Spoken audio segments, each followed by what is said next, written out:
shoes are other stories. They're a little bit dangerous.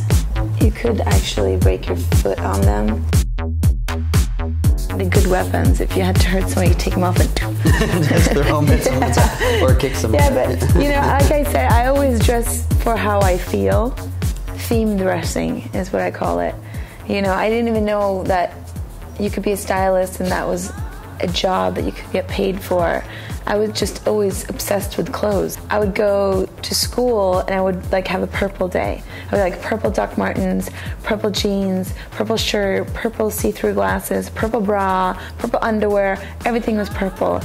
That grew into characters. Mm-hmm. So then I went through, one day I would be a Boy Scout. The next day I would be in an Indian sari, full on, like the whole thing. Or I would be a nun, or I would wear a wedding gown. I lived next to this photographer. I moved out when I was 16, and I rented this little crappy apartment with my friend. In Stockholm? No, this is in LA. This is in LA? Yeah, because I moved to LA when I was 14. And he's like, you should be a stylist. And I asked him, what is that? He goes, it's what you do, but you get paid. I remember my first job ever was like a calendar for like drag queens. That's amazing. Yeah, that he was shooting, and he's like, just, you know, just come over and just bring some of your stuff. And I was like, okay. And then from there, it was like love at first sight, and it escalated, and I was really hungry. I didn't have somebody that could inspire me and that could pick me up and show me the way. I'm starting a network called whoyouare.com. It's Facebook for fashion. I'm trying to create a place for people to inspire and get discovered.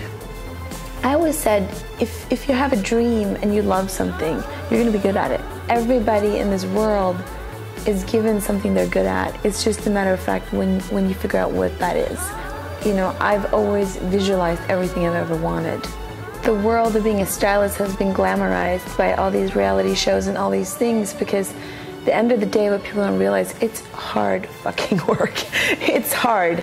How do you, when you're in a creative process and someone says, okay, we really want you for a job, they hire you for a job, you're there, you're 100%, how do you get from concept to completion of an idea? I always try to create a story and a character in everything I do. I try to communicate in pictures, and I create these huge mood boards. And from there, I try to make that come alive. It's a mental process. It's almost like having a baby every time. I mean, when I was done with the Super Bowl, like, I didn't know what to do with myself. Like, I think I almost like had to lock myself in.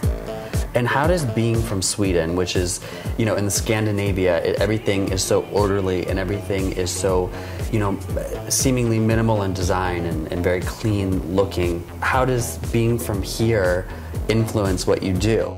I made it my personal sort of, not test, but my personal mission to see how quickly I could speak to a country and how they would perceive me.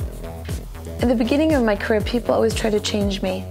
They always said, you're too much, you're too this, you're too that. And I was like, well, this is who I am, okay? You could not change me. Where do you see yourself in, let's say, 10 years? Do you hope to continue what you're doing, or do you see it turning into something completely different?